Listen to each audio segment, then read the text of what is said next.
शिक्षा मंत्री ब्रात्य बसु ने कहा कि मुख्यमंत्री ममता बनर्जी के आशीर्वाद से नए सिरे से अध्यक्ष परिषद का गठन हुआ है।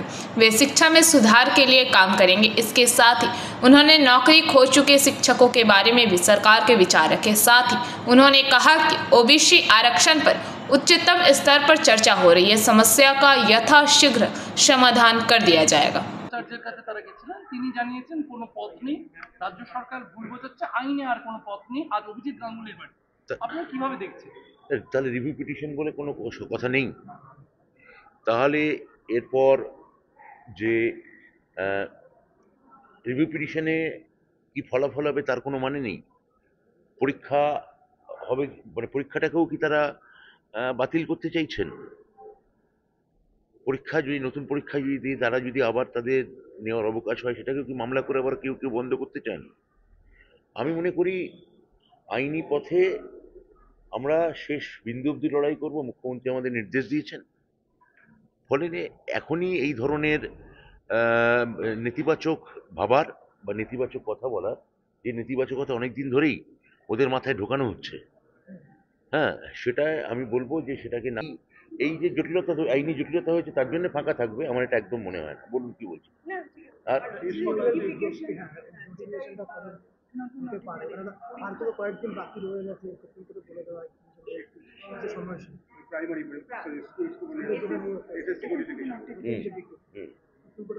যথাসময়ে আমাদের এটা এসএসসি করবে, এটা এসএসসি বলবে। এটা আমি SSC not department, SSC department নয়, এটা ডিপার্টমেন্টের জায়গা থেকে আমি বলতে পারি না। আর শেষ প্রশ্ন, গরমের ছুটি সেকেন্ড জুন কিছু বাড়তে পারে, সম্ভাবনা আছে? আমি জানি না, এরকম কোনো খবর আমার কাছে নেই। যদি বাড়ে সে নিশ্চয়ই যথাসময় জানানো হবে।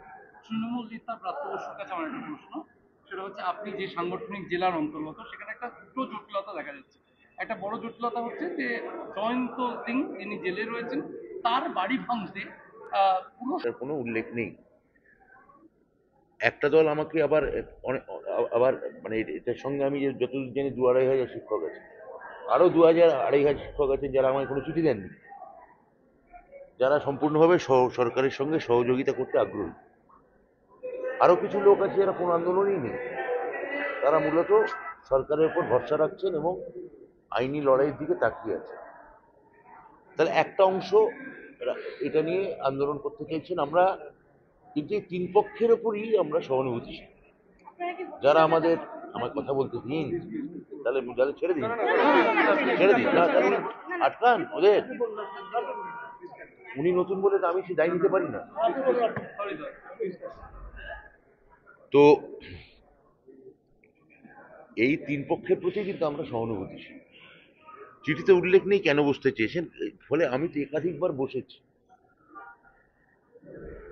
এটা আমাদের বুঝতে হবে যে সরকার ওনাদের সর্বতভাবে সহযোগিতা করতে চাইছে।